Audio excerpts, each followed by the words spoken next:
Procès Thomas Sankara, le général Gilbert Diendéré, isolé. Gilbert Diendéré en tenue léopard. Le procès du dossier de l'ex-président Thomas Sankara et 12 autres, suspendu le 23 décembre dernier, a repris le lundi 4 janvier 2022. Le tribunal a informé à l'assistance que le général Gilbert Diendéré, accusé dans l'affaire, est souffrant et a été mis à l'isolement pour 10 jours. 10 procès-verbaux ont été lus à cette audience.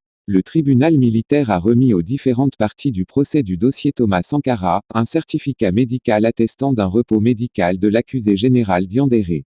Outre cette information, la partie civile a soumis au tribunal une liste de témoins à ajouter à la liste générale qui avait été déjà arrêtée. Mais le parquet et la défense ont demandé à la chambre de jugement de rejeter la demande qui est nulle dans le fond et la forme. Cette lettre est de toute nullité. Nous demandons respectivement à votre juridiction de faire comme si elle n'existait, a affirmé Mamadou Sombier. Selon Paul Sawadogo, un témoin dont la déposition a été lue à l'audience, certains membres du commando qui a mené l'action le 15 octobre 1987 étaient au Conseil de l'Entente et avaient des armes camouflées dans leur tenue civile.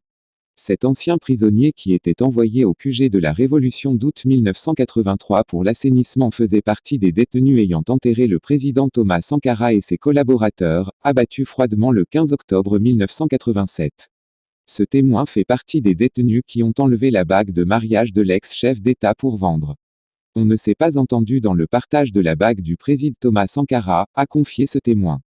La déposition du gendarme à la retraite, le lieutenant-colonel Grégoire Cambou a été également lue. Il était au service de la division de l'information, dit. Selon ce témoin, il y avait de la confusion le 15 octobre 1987. Les groupuscules politiques donnaient l'impression d'être manipulés. Nos agents de renseignement ne nous ont pas renseignés, a-t-il déclaré. Il a poursuivi que les organisations politiques civiles n'ont pas voulu un tel dénouement, a-t-il ajouté.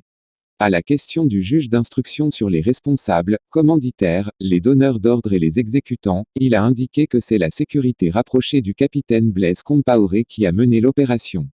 Pour lui, compte tenu de l'importance qu'on a donnée à Hyacinthe Kafando, il a certainement fait l'action en solo avec ses éléments pour montrer sa loyauté. Il a soutenu que l'action n'a pas été spontanée, comme certains veulent le faire croire, car les assaillants connaissaient le programme du président Sankara.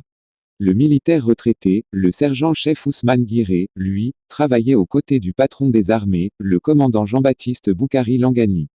Il note dans sa déposition que le commandant Langani et Blaise Compaoré ne se sont pas vus dans la soirée ni la nuit des événements du 15 octobre. Il soutient que Jean-Baptiste Langani était à son domicile.